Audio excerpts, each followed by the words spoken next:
తాకట్లో ఉన్న మీ బంగారాన్ని విడిపించి ఆ రోజు ఆన్లైన్ రేటుకి కొంటాం. Sharma gold company. అందరికీ నమస్కారం. నా పేరు మాధురి. మీరు చూస్తున్నది సుమన్ టీవీ నెట్వర్క్. ఈ రోజు మనతో పాటు ఉన్నారు ప్రముఖ జ్యోతిష్య వాస్తు పండితులు నానాజీ పట్నాయక్ గారు. నమస్కారం గురువు గారు. శ్రీమాత్రే నమః. గురుగారు, ఎప్పటి నుంచో ఒక డౌట్ అండి. అయితే వెంకటేశ్వర స్వామికే కుబేరుడు అప్పిచ్చాడు అని చెప్పేసి అంటూ ఉంటారు. మరి అంతటి సిరిగల మహారాజు కుబేరుడు, మరి అలాంటి ఆయన్ని పూజ గదిలో ఎందుకు పెట్టుకోమంటారు? చాలా మంచి ప్రశ్న వేశారు. దీని ద్వారా చాలా మందికి డౌట్స్ ఉన్నాయి. ఎందుకంటే అతని వక్షస్థలంలోనే లక్ష్మీదేవి ఉంటుంది. లక్ష్మీదేవి ఎవరో కాదుగా, ఆమె అతని భార్య. ధనము ఆవిడ దగ్గరే ఉంటుంది. మరి కుబేరుడు అప్పు తీసుకోవడం ఏమిటి అంటే, మానవ మాతృడుగా భూమి మీదకి వచ్చినప్పుడు అక్కడ మనకు ఒక మెసేజ్ ఇస్తున్నాడు ఆయన వెంకటేశ్వర స్వామి. ఏమిటంటే, గృహస్థు ధర్మం చాలా గొప్పదయ్యా, డబ్బులు లేవని ఆగిపోవాల్సిన పని లేదు, నువ్వు అప్పు చేసినా పెళ్లి చేసుకో. ఎవరు పెళ్లి చేసుకోవట్లేదండి, విశ్వం ఏమైపోతుంది, అంతమైపోతుంది. ఒక 1-2 జనరేషన్స్ కనుక పిల్లలకి అన్నం మానేసిందంటే పరిస్థితి ఏంటమ్మా? ఒక్క జనరేషన్ ఆగిపోతే మొత్తం అంతమైపోతుంది, అయిపోదా? అంతే అండి. మరి ధర్మబద్ధంగా వివాహం చేసుకొని సంతానాన్ని పొందాలి. అన్ని ధర్మాల కంటే గొప్పది గృహస్థు ధర్మము, వేరే ధర్మాలు గొప్పవి కాదని కదా అక్కడ అర్థం అని చెప్పడం కోసం నువ్వు అప్పు చేసైనా పెళ్లి చేసుకో అని చెప్పడం. అంతేగాని వెంకటేశ్వర స్వామికి కుబేరుడు ఇవ్వకపోతే డబ్బులు లేకపోవడం కాదు అక్కడ. ఓకే. అయితే ఈ కుబేరుడు ఉత్తరానికి అధిపతమ్మ. ఇళ్లలో ఏం చేస్తారంటే, ఉత్తరం వైపు కుబేరుడు, బుధుడు ఉత్తరానికి అధిపతి. కుబేరుడు బొమ్మను ఉత్తరం గోడకు పెట్టుకుంటారు. అంటే ఎవరు ఏ అధిపతో ఆ ప్లేస్లో ఉంటే దాని ఎనర్జీస్ బాగుంటాయి. ఇప్పుడు ఇళ్లలో మనకి పెద్దవాళ్ళు ఉంటారు, తాతలు ముత్తాతలతో అమ్మమ్మలతో నాన్నలు చనిపోయిన వారు, గతించిన వాళ్ళు ఉంటారు, శైవైక్యం చెందిన వారు. వారి పటాలని ఎక్కడ పెడితే అక్కడ పెడతారు. అలా పెట్టకూడదు. నైరుతి భాగంలో, నైరుతిని 2 భాగాలు చేస్తే కుడివైపు పెట్టాలి. దాన్ని పితృదేవతా స్థానం, పితృస్థానం అంటారు. దాన్ని పితృ అని రాసి ఉంటుంది. మీరు విశ్వకర్మ ప్రకాశిక అనేటువంటి సంస్కృత గ్రంథాన్ని కనుక తీసుకొని చూసినట్లయితే అక్కడ పదం ఉంటుంది.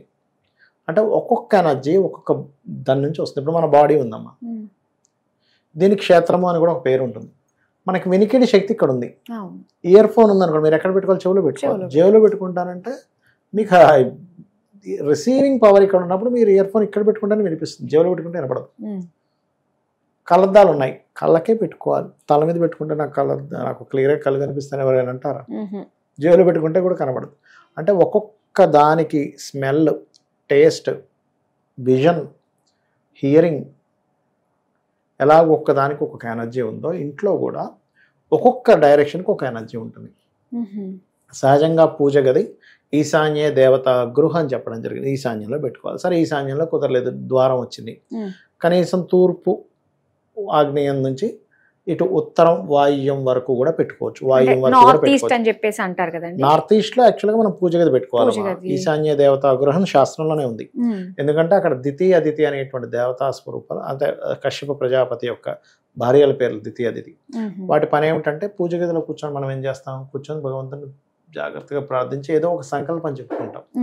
మీ యొక్క సంకల్పాన్ని, మీ యొక్క ఆలోచన విధానాన్ని ఈశ్వరుడితో లింకప్ చేస్తుంది. మీ సంకల్పం పరమేశ్వరుడు సంకల్పం అయినప్పుడే మీ సంకల్పం నెరవేరుతుంది. పరమేశ్వర సంకల్పం లేదే ఏది జరగదు. మనం ఏదో అనేసుకుంటుంది అవుతుంది అనుకుంటే తప్పు. ఎందుకంటే మహాభారతంలో చక్కగా బార్బరీకుడు అని ఉంటారు. ఆయన సేమ్ మాట చెప్తాడు, అర్జునుడు ఒకే మాట చెప్తాడు. ఏం చెప్తారంటే, అర్జునుడు చెప్తాడు, ఎవరికి చెప్పాలో నాకు అర్థం కావట్లేదని కృష్ణుడికి కలిసి చెప్తాడు. యుద్ధమతం అయిపోయాక, నేను బాణాలు వేస్తున్నట్టు కనిపిస్తుంది అందరికీ. ఓ, అర్జునుడు బాణం వేస్తున్నాడు, అవతల శత్రువు చచ్చిపోతున్నాడు అనిపిస్తుంది. కానీ నా కంటికి ఏం కనిపిస్తుంది అంటే, శూలం పట్టుకున్న పెద్ద ఆకారం ఒకటి వచ్చి ఆ శత్రువుని చంపేస్తే తర్వాత నా బాణం వెళ్తుంది అక్కడికి. బయటికి కంటికి కనబడ్డానికి నేను బాణం వేస్తే చచ్చిపోయాడు శత్రువు. కానీ నాకంటే ముందు ఆ శివుడి అక్కడ ఈశ్వర సంకల్పంతో శత్రువు నాశనం అయిపోయాడు. అలాగే బార్బరీకుడు కూడా, బార్బరీకుడని మనకి యుద్ధానికి ముందు అతను కూడా చాలా గొప్ప యోధుడు. అతన్ని శిరస్సు ఖండించి అక్కడ పెడతారు. అతను మొత్తం యుద్ధాన్ని చూశాక, యుద్ధంలో ఎవరు బాగా యుద్ధం చేశారో తెలుసుకుందాం అని బార్బరీకుడిని అడుగుతాడు. కాదు, మీరు ఎవరు కాదయ్యా, ఒక పరమేశ్వర స్వరూపం అక్కడికి వచ్చి చేయడం జరిగింది, పేరు మాత్రం మీరు నిమిత్త మాత్రంగా మీరు మాత్రం బయటికి కనిపిస్తున్నారు, ఒకరికొకరు యుద్ధం చేసుకున్నట్టు. అంటే ఏమిటంటే, మీ సంకల్పం పరమేశ్వరుడి యొక్క సంకల్పం అవ్వాలి అంటే ఈశాన్యంలో కూర్చొని ధ్యానం చేయి, పూజ చేయి. ధ్యానం అంటే అసలు ధ్యాసలో ఉండడం. పూజ అంటే ఒక పూజ చేసేటప్పుడు మనం ఒక పుష్పం అక్కడ పెడుతున్నప్పుడు ఇక్కడ ఒక దేవతామూర్తి ఉందనేటువంటి భావనతో చాలా జాగ్రత్తగా పెట్టాలి. ఏదో అలా విసిరేయడం కాదు. కుంకుమ విసిరేస్తాం, ఇలా అనేస్తాం, అలా కాదు. చాలా జాగ్రత్తగా పుష్పం సమర్పయామి, ధూపమాగ్రాపయామి, దీపం దర్శయామి. చాలా జాగ్రత్తగా నిజంగా దీపాన్ని చూపిస్తున్నారు, దేవత అక్కడికి వస్తుంది. అలాగే ప్రతి ఇంట్లో కూడా ఉత్తరం అనగానే కుబేరుడు అక్కడ ఉంటాడమ్మా. చాలామంది తెలియక ఉత్తరం వైపు కుబేర స్థానం అని తెలియక అక్కడ లెట్రిన్స్ బాత్రూమ్స్ కట్టుకుంటారు. వాళ్ళకి కుబేరుడి యొక్క అనుగ్రహం ఉండదు. మీరు అక్కడికి వెళ్ళి మలమూత్ర విసర్జనలు చేస్తున్నారు, ఇంకెలా ఉంటుంది కుబేరుడు అనుగ్రహం? బుధుడు ప్రదేశం, బుధుడైనది ఏంటంటే అప్పులు పాలు అవ్వకుండా చూసుకుంటాడు. బుధుడు కనుక బాగుంటే మన జన్మజాతకంలో, బుధుడు పాడయ్యాడు అనుకోండి అప్పులు పాలు అవుతాయి. ఉత్తరంలో మీరు బాత్రూమ్ పెట్టారు, అప్పులు పాలు అవ్వడం, ధన నష్టం జరగడం, ఇవన్నీ జరుగుతూ ఉంటాయి. అందుకని మనకి అక్కడ బాత్రూమ్ లెటర్స్ పెట్టకండి అయ్యా, ఉత్తరంలో చిన్న కుబేరుడు బొమ్మ పెట్టండి, దానికి చక్కగా చూపించండి. ఎందుకంటే ఆయన ప్లేస్ అది. ఇందాక నేను ఉదాహరణ చెప్పా, ఇది హియరింగ్, విజన్, ఇవన్నీ చెప్పాను. అలాగే ఆయన ప్రదేశం కాబట్టి ఉత్తరానికి కుబేరుడు, ఈశాన్యానికి ఈశానుడు, తూర్పుకి ఫలానా ఇంద్రుడు, ఆగ్నేయానికి అగ్నిదేవుడు, దక్షిణానికి యముడు. అందుకే ఇవన్నీ చెప్పారు.